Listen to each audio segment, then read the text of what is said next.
Lesson 2 Eating Habit and Hazards 1.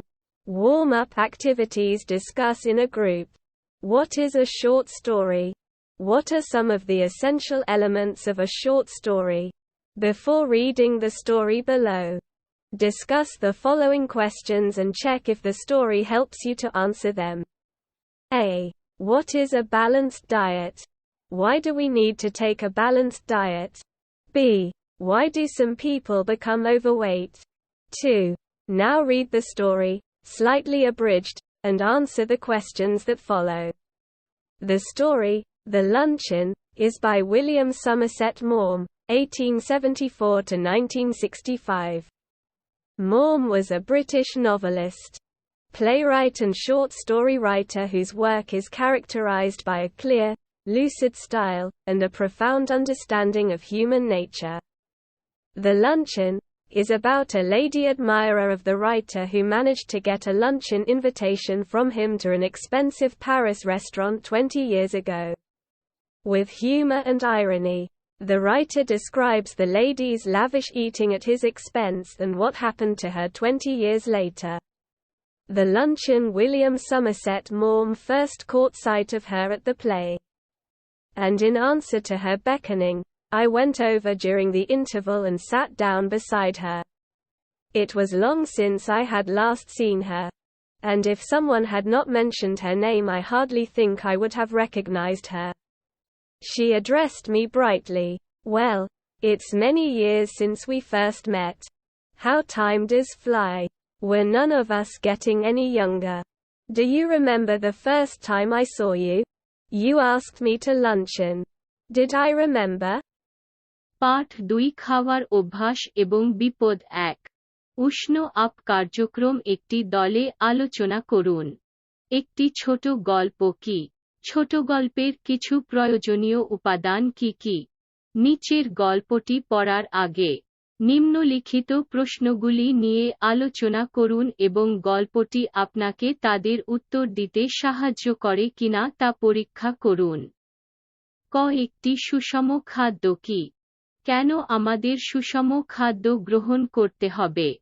খ কেন কিছু মানুষ অতিরিক্ত ওজন হয়ে যায়?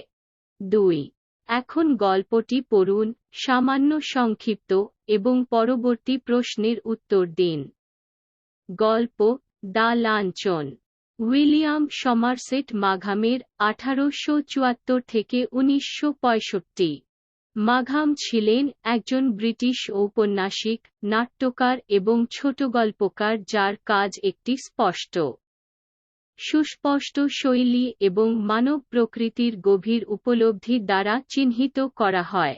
দ্য লাঞ্চন লেখকের একজন মহিলা ভক্ত সম্পর্কে যিনি 20 বছর আগে প্যারিসের একটি ব্যয়বহুল রেস্তোরাঁয় তার কাছ থেকে মধ্যাহ্নভোজের আমন্ত্রণ পেয়েছিলেন।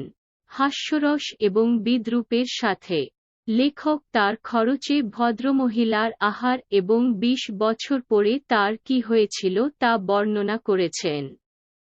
মধ্যাহ্নভোজ। উইলিয়াম সমারসেট মাঘাম। আমি নাটকে তাকে দেখতে পেলাম এবং তার ইশারার উত্তরে আমি বিরতির সময় চলে গিয়ে তার পাশে বসলাম। আমি তাকে শেষবার দেখেছি অনেক পরে, এবং কেউ যদি তার নাম উল্লেখ না করত তবে আমি তাকে চিনতে পারতাম বলে মনে হয় না। তিনি আমাকে উজ্জ্বলভাবে সম্বোধন করেছেন। আচ্ছা, আমাদের প্রথম দেখা হওয়ার অনেক বছর হয়ে গেছে। সময় কিভাবে উড়ে যায়। আমরা কেউই ছোট হচ্ছি না। তোমাকে প্রথম দেখেছিলাম মনে আছে।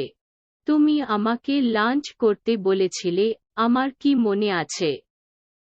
It was 20 years ago and I was living in Paris.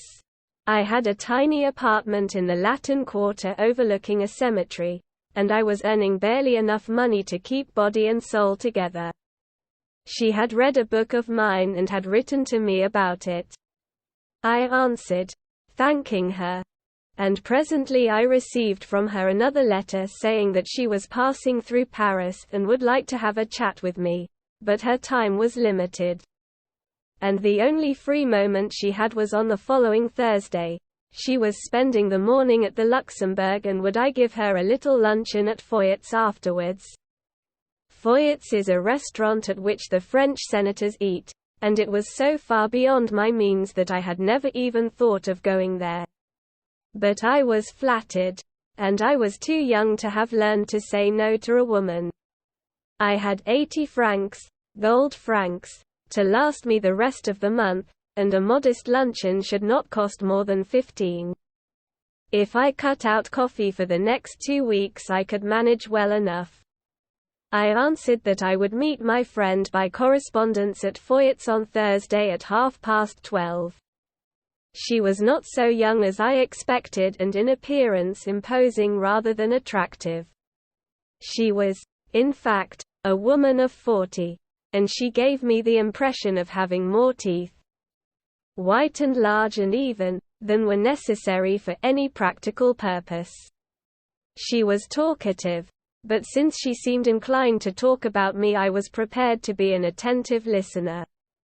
I was startled when the bill of fare was brought, for the prices were a great deal higher than I had anticipated.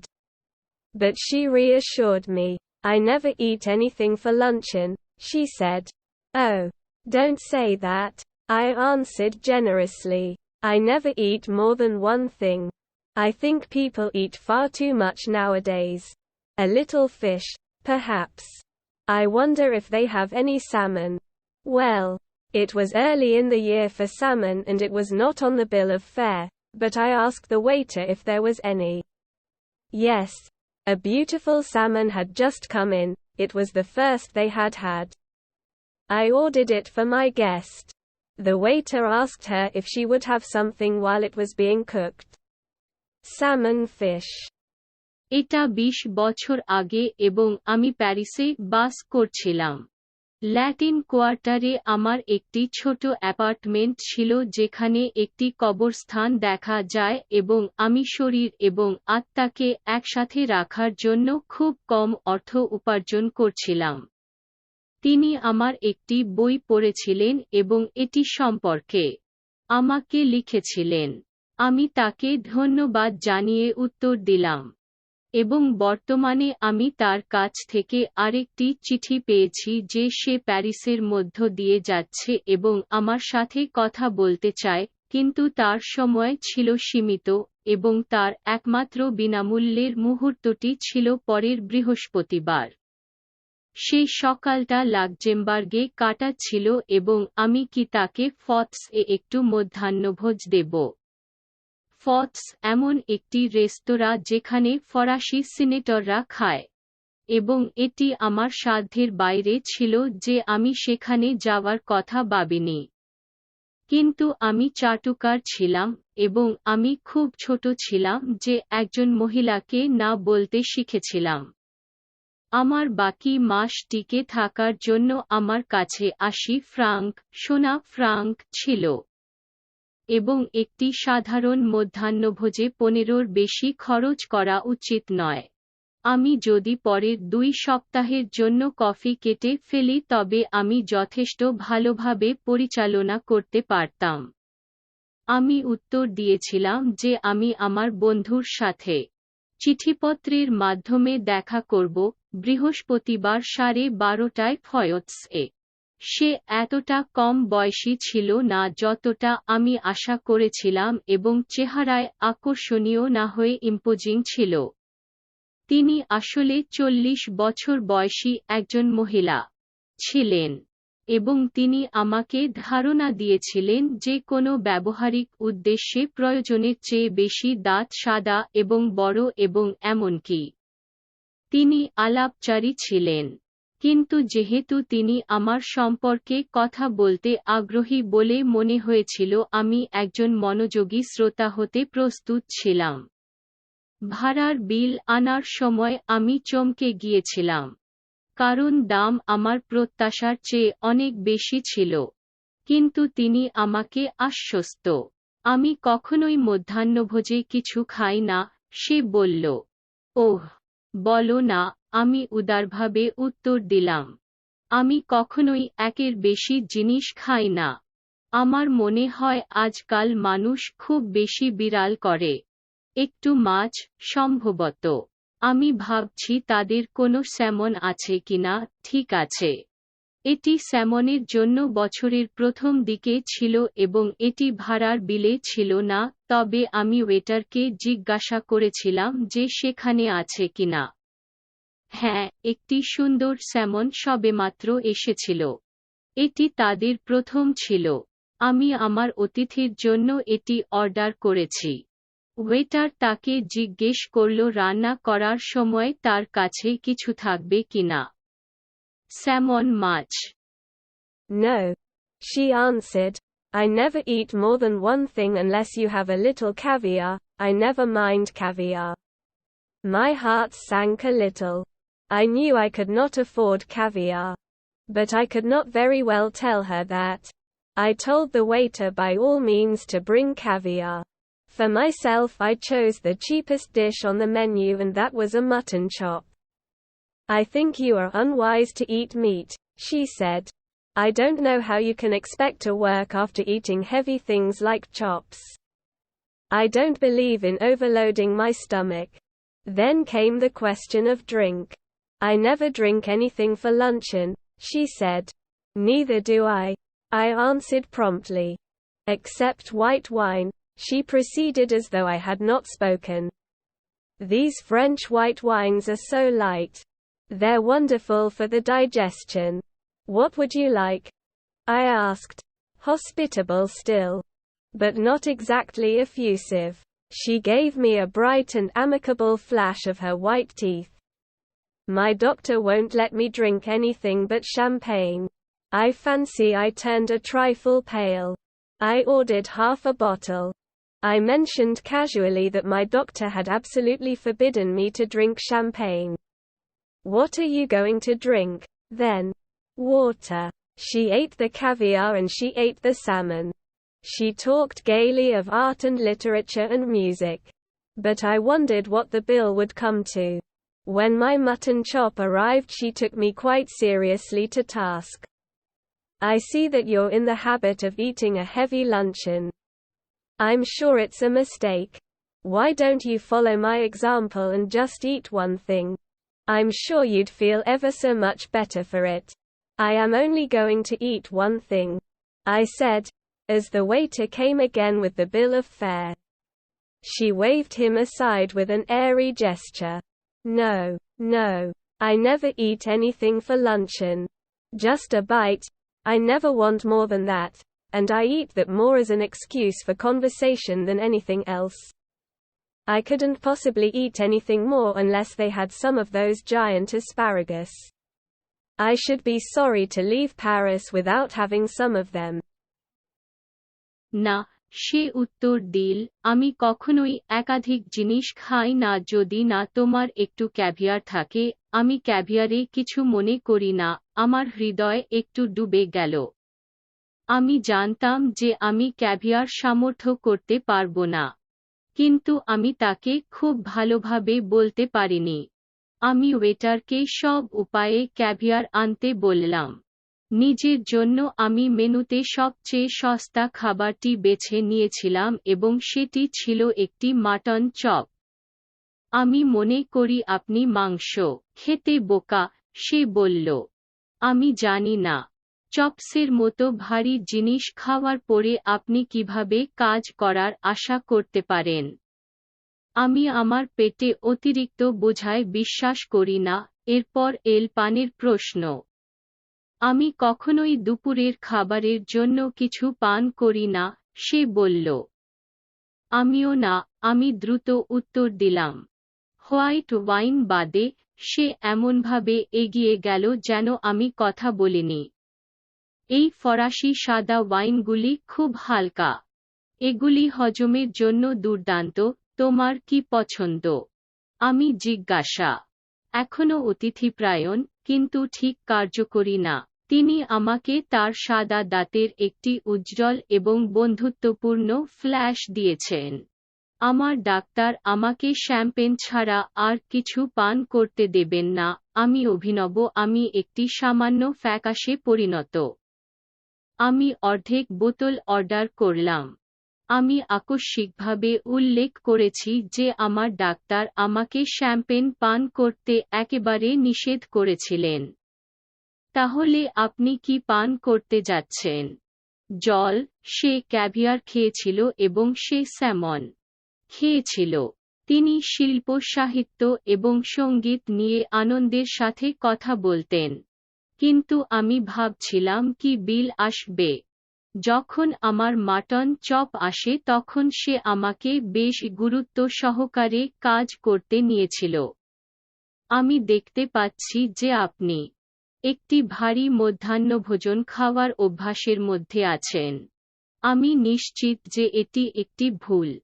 কেন আপনি আমার উদাহরণ অনুসরণ করেন না এবং শুধু একটি জিনিস খান?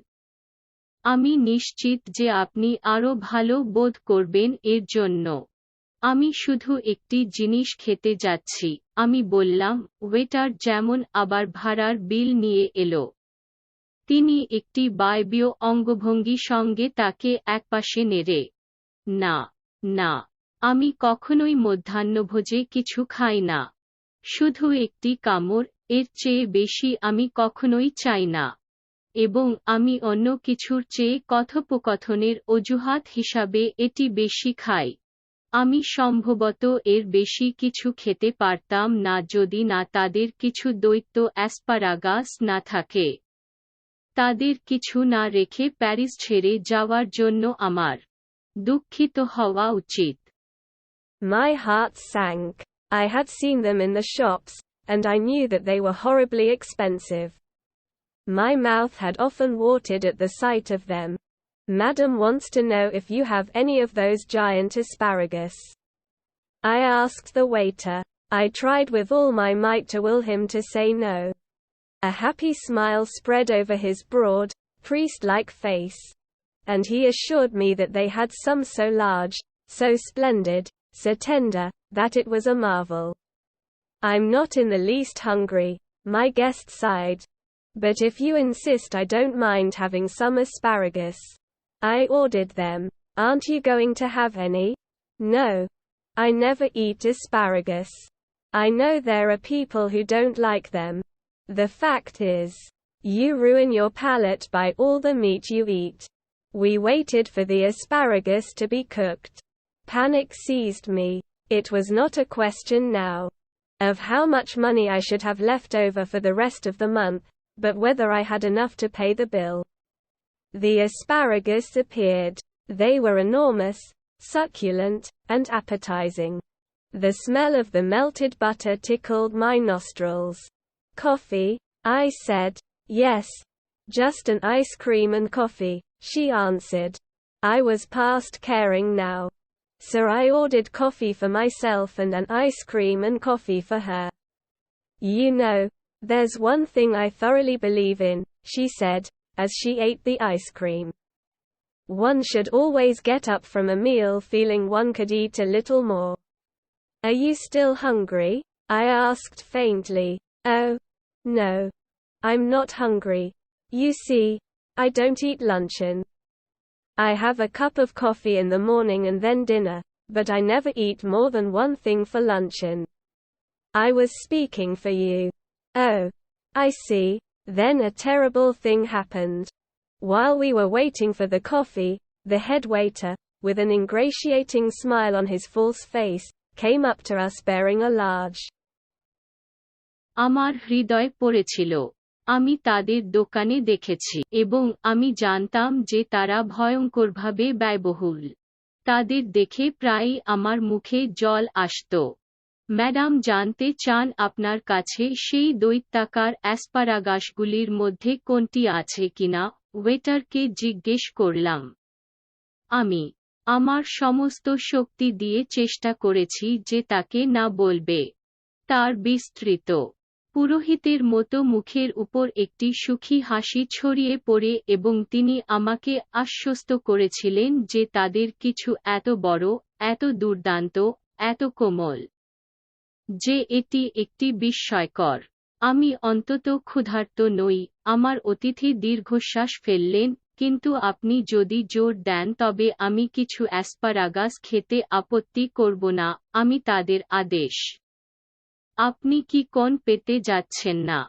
না, আমি কখনোই অ্যাসপারাগাস খাই না, আমি জানি এমন কিছু লোক আছে যারা তাদের পছন্দ করে না। আসল কথা হল, আপনি যত মাংস খান তার দ্বারা আপনি আপনার তালু নষ্ট করেন। আমরা অ্যাসপারাগাস রান্না করার জন্য অপেক্ষা করছিলাম। আতঙ্ক আমাকে গ্রাস করেছে। এটা এখন প্রশ্ন ছিল না। বাকি মাসের জন্য আমার কত টাকা বাকি থাকা উচিত ছিল, কিন্তু আমি কিনা বিল পরিশোধ করার জন্য যথেষ্ট ছিল।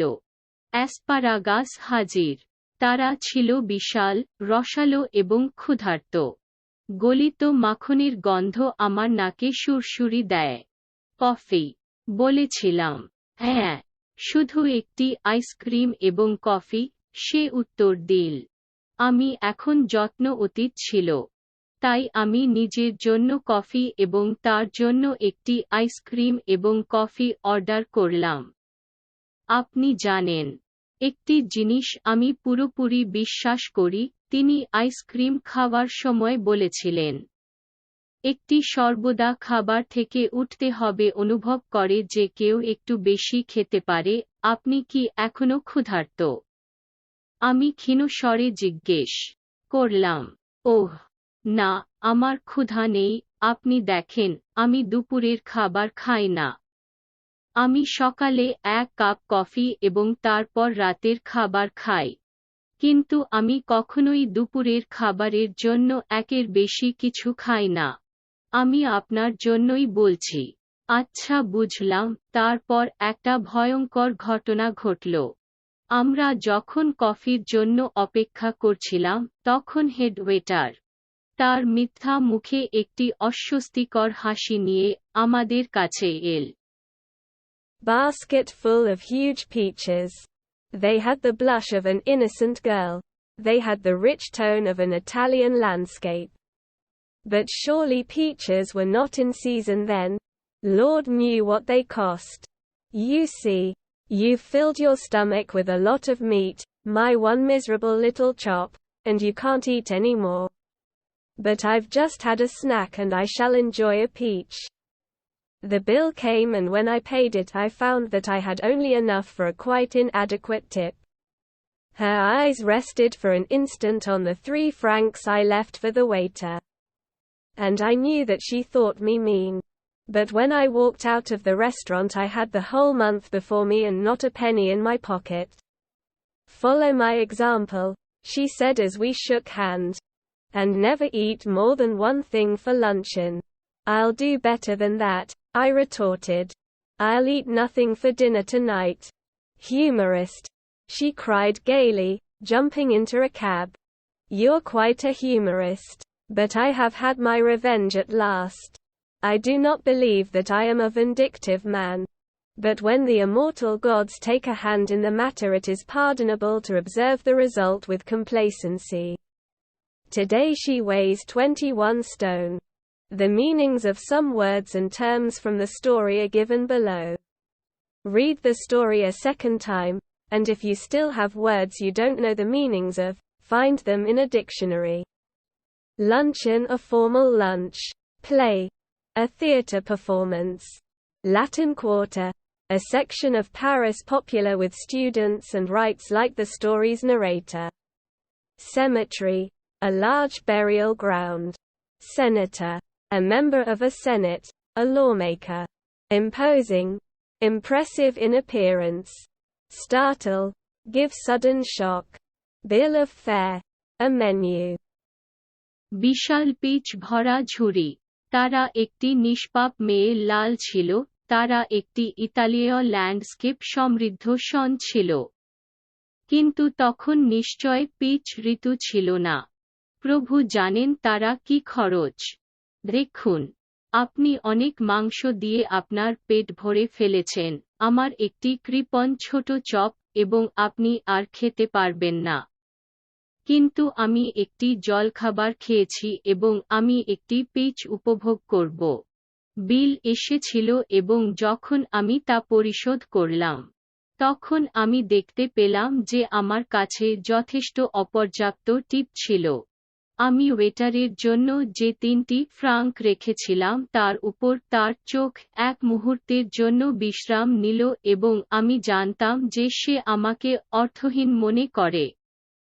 কিন্তু যখন আমি রেস্তোরাঁ থেকে বের হলাম তখন আমার পকেটে একটা পয়সাও ছিল না। আমার উদাহরণ অনুসরণ করুন, তিনি বললেন, যখন আমরা হাত মেলালাম এবং মধ্যাহ্নভোজে একের বেশি জিনিস খাবেন না, আমি এর চেয়ে ভালো করব। আমি জবাব দিলাম, আমি রাতের খাবারের জন্য কিছুই খাব না। হিউমোরিস্ট, সে আনন্দে কেঁদে উঠল, একটা ক্যাবে ঝাঁপিয়ে পড়ল, তুমি বেশ রসিক। কিন্তু শেষ পর্যন্ত প্রতিশোধ নিতে পেরেছি। আমি বিশ্বাস করি না যে আমি একজন প্রতিহিংসাপরায়ণ মানুষ। কিন্তু অমর দেবতারা যখন বিষয়টিতে হাত দেন তখন ফলাফলটি পালন করা ক্ষমাযোগ্য আত্মতৃপ্তি সহ। আজ তার ওজন 21 পাথর। গল্প থেকে কিছু শব্দ ও পদের অর্থ নিচে দেওয়া হল। গল্পটি দ্বিতীয়বার পড়ুন এবং যদি আপনার কাছে এখনও এমন শব্দ থাকে যেগুলির অর্থ আপনি জানেন না, একটি অভিধানে সেগুলি খুঁজুন। মধ্যাহ্নভোজন একটি আনুষ্ঠানিক মধ্যাহ্নভোজন। নাটক একটি থিয়েটার পারফরমেন্স। ল্যাটিন কোয়ার্টার প্যারিসের একটি অংশ ছাত্রদের কাছে জনপ্রিয় এবং গল্পের মতো লেখে বর্ণনাকারী কবরস্থান, একটি বড় কবরস্থান। সিনেটর একটি সিনেটের সদস্য, একজন আইন প্রণেতা। ইম্পোজিং চেহারায় চিত্তাকর্ষক। স্টার্টেল হঠাৎ ধাক্কা দেওয়া। ভাড়ার বিল একটি menu. Generous, liberal, showing readiness to give something. Caviar, the massive eggs of a large fish, especially sturgeon, eaten as a delicacy. Hospitable, friendly, genial. Effusive, showing pleasure or emotion in an unrestrained manner. Amicable, friendly. Airy, causal. Ingratiating, intended to gain someone's approval or favor. Humorist, a humorous writer. Vindictive, revengeful. Complacency, uncritical self-satisfaction. Stone, 14 pounds. 3. Find out the meanings of the following idioms. A. Beyond one's means. B. Cut out. E. Take someone to task. 4. How did the lady manage to get the luncheon invitation from the writer? 5. Humor is the quality that makes something laughable and amusing. Find some instances of humor in the story. 6. The writer also uses irony in the story. Find out the definition of irony elsewhere in your textbook. What examples of irony can you find in the story? 7. How many items of food does the lady order? Why does the writer only order a mutton chop? 8. At one stage of the luncheon, the writer feels panicked. Why? 9. What is an asparagus? Find out the food value of asparagus. Generous, উদার, কিছু দিতে তৎপরতা দেখাচ্ছে। Caviar একটি বড় মাছের ডিমের ভর, বিশেষ করে স্টার্জন, একটি উপাদেয় হিসাবে খাওয়া হয়। অতিথিপ্রায়ণ, বন্ধুত্বপূর্ণ, সদয়। কার্যকরী, অনিয়ন্ত্রিত উপায়ে আনন্দ বা আবেগ দেখানো। আমি কেবল বন্ধুত্বপূর্ণ। এয়ারি, কজাল। ইনগ্রেশিয়েটিং, কারো অনুমোদন বা অনুগ্রহ লাভের উদ্দেশ্যে। হাস্যরসাত্মক, একজন রসিক লেখক। ভিন্ডিকটিভ, প্রতিশোধপরায়ণ। আত্মতৃপ্তি, সমালোচনামূলক আত্মতৃপ্তি। পাথর, 14 পাউন্ড। 3. নিম্নলিখিত বাগধারাগুলোর অর্থ খুঁজে বের কর। ক. একজনের সাধ্যের বাইরে। খ. কাটা ই কাউকে কাজে লাগান। 4. ভদ্রমহিলা লেখকের কাছ থেকে মধ্যাহ্নভোজের আমন্ত্রণ পেতে কিভাবে পরিচালনা করেছিলেন। 5. হাস্যরস এমন একটি গুণ যা কিছু হাস্যকর এবং মজাদার করে তোলে। গল্পে হাস্যরসের কিছু উদাহরণ খুঁজুন। 6. লেখক গল্পে বিড়ম্বনাও ব্যবহার করেছেন। আপনার পাঠ্য বইয়ের অন্য কোথাও বিড়ম্বনার সংজ্ঞাটি সন্ধান করুন। আপনি গল্পে বিড়ম্বনার উদাহরণ কি খুঁজে পেতে পারেন? 7. ভদ্রমহিলা কত আইটেম খাবার অর্ডার করেন? লেখক কেন শুধু মাটন চপের অর্ডার দেন? 8. মধ্যাহ্নভোজের এক পর্যায়ে লেখক আতঙ্কিত বোধ করেন। কেন? 9. অ্যাসপারাগাস কি? অ্যাসপারাগাসের খাদ্যমূল্য জেনে নিন। 10. The story is told in flashback. How does the lady look in the restaurant, and at the end of the story? 11. The lady obviously has a tendency to eat much. Write an essay on the bad effects of overeating. Keep the example of the lady in mind. 12. Fill in the blanks with appropriate prepositions. While we were waiting coffee, the head waiter, with a smile his face came to us, bearing a large basket full huge peaches. 13. Find out 5 adjectives from the story and write sentences with them. 10. গল্পটি ফ্ল্যাশব্যাকে বলা হয়েছে। রেস্টুরেন্টে ভদ্রমহিলা দেখতে কেমন এবং গল্পের শেষে। 11. মহিলার স্পষ্টতই অনেক খাওয়ার প্রবণতা রয়েছে। অতিরিক্ত খাওয়ার খারাপ প্রভাব সম্পর্কে একটি প্রবন্ধ লিখুন। ভদ্রমহিলার উদাহরণ মাথায় রাখুন। 12. উপযুক্ত অব্যয় দিয়ে শূন্যস্থান পূরণ করুন। আমরা যখন কফির জন্য অপেক্ষা করছিলাম, তখন হেড ওয়েটার হাসিমুখে আমাদের কাছে একটি বড় ঝুড়িপূর্ণ বিশাল পিচ বহন করে। 13. গল্প থেকে 5টি বিশেষণ বের করুন এবং সেগুলো দিয়ে বাক্য লিখুন।